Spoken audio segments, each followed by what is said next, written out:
نماز نہ پڑھنے والا بھی جنت میں۔ جنگ خیبر اسلام کی بہت مشہور جنگوں میں سے ایک ہے۔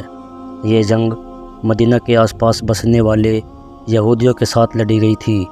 اس جنگ میں مسلمانوں نے یہودیوں کی بستی خیبر سے تھوڑا ہٹ کر اپنا پڑاؤ ڈال رکھا تھا۔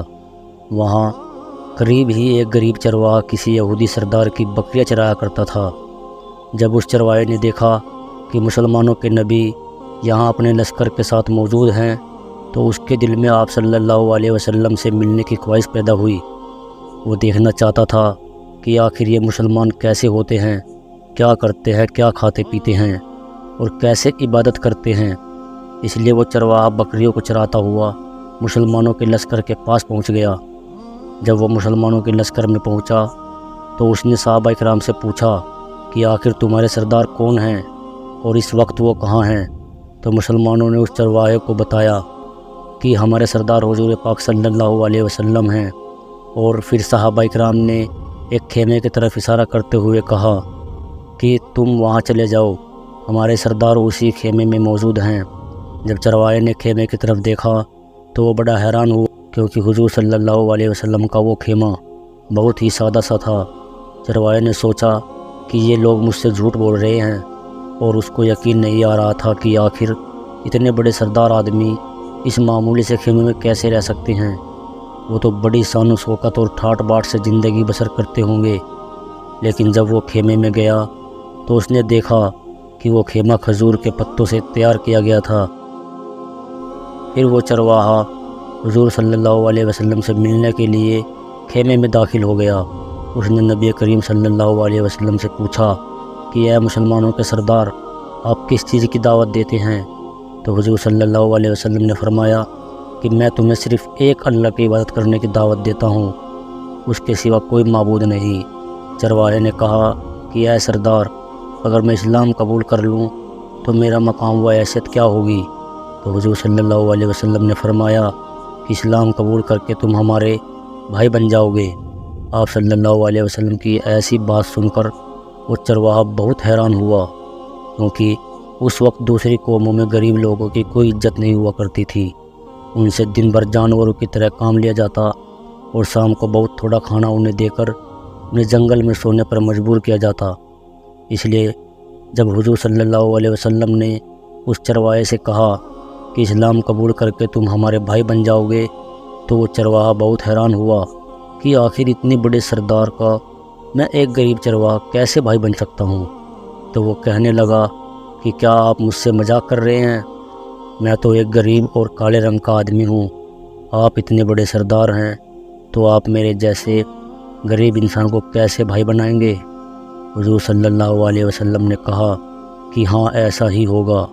آپ صلی اللہ علیہ وسلم کی باتیں سن کر اس چرواہے نے فوراً کلمہ پڑھ لیا۔ مسلمان ہونے کے بعد اس نے عرض کیا کہ اے اللہ کے رسول، اب میرے لیے کیا حکم ہے؟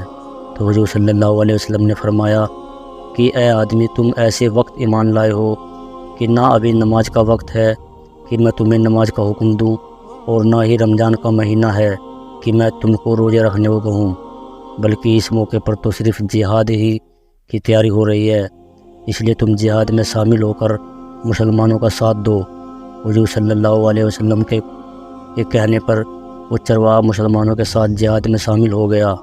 اس چرواہے نے حضور صلی اللہ علیہ وسلم سے آ کر کہا کہ اے اللہ کے رسول، کیا آپ اس بات کی ضمانت لیتے ہیں کہ اگر میں جہاد کرتے کرتے شہید ہو گیا تو اللہ تعالیٰ میرے سارے گناہوں کو معاف کر دیں گے؟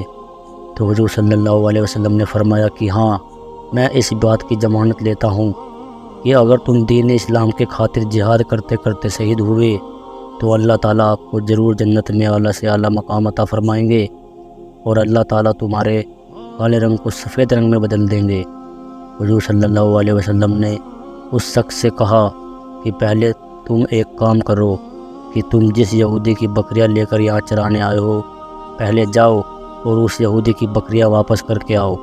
حضور صلی اللہ علیہ وسلم نے اس چرواہے کو بکریاں واپس کرنے کا اس لیے حکم دیا کیونکہ وہ چرواہا معاوضے کے طور پر ایک یہودی سے بکریاں چرانے کے لیے لایا تھا۔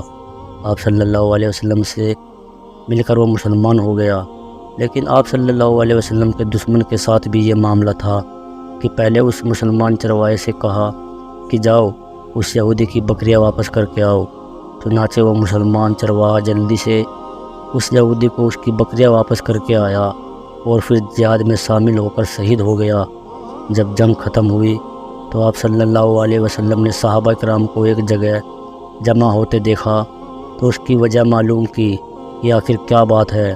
تو صحابہ کرام نے عرض کیا کہ اے اللہ کے رسول، اس جنگ میں ہم مسلمانوں کی طرف سے ایک ایسا انسان بھی شہید ہوا ہے کہ جسے ہم میں سے کوئی نہیں جانتا۔ جب صحابہ کرام کے بتانے پر حضور صلی اللہ علیہ وسلم نے اس چرواہے کی لاش کو جا کر دیکھا تو آپ صلی اللہ علیہ وسلم نے صحابہ کرام کو بتایا کہ ہاں تم صحیح کہہ رہے ہو۔ تو آپ صلی اللہ علیہ وسلم نے صحابہ کرام کو بتایا کہ ہاں تم صحیح کہتے ہو کہ اس شخص کو تم میں سے کوئی نہیں جانتا، لیکن میں اسے جانتا ہوں۔ یہ وہ اللہ کا نیک بندہ ہے کہ جس نے اپنی زندگی میں نہ کوئی نماز پڑھی نہ کوئی روزہ رکھا، لیکن اس کی ضمانت میں خود لیتا ہوں کہ اللہ تعالیٰ اسے جنت میں داخل فرمائے گا۔ اس پر دوزخ حرام ہے اور میں دیکھ رہا ہوں کہ فرشتے اسے غسل دے رہے ہیں۔ دوستو، اب تھوڑا سا اندازہ لگائیں کہ اللہ تعالیٰ نے اس چرواہے کو 1 گھنٹے کے اندر جہنم والی زندگی سے نکال کر جنت والی زندگی میں شامل کر دیا۔ نہ اس نے اپنی زندگی میں ایک نماز پڑھی، نہ روزہ رکھا، نہ کبھی زکوٰۃ دی اور نہ ہی کبھی کعبے کا طواف کیا، لیکن پھر بھی اللہ کے رسول نے فرمایا کہ ہاں یہ بندہ جنت میں جائے گا، کیونکہ یہ اللہ کی راہ میں لڑتے لڑتے شہید ہوا۔ حضور صلی اللہ علیہ وسلم کی حدیث ہے کہ تمام عمل کا دار و مدار اس کے خاتمے پر ہے۔ اگر ختم ہوتے وقت نیت اچھی ہوئی تو جنت ملے گی، اور اگر نیت بری ہوئی تو جہنم۔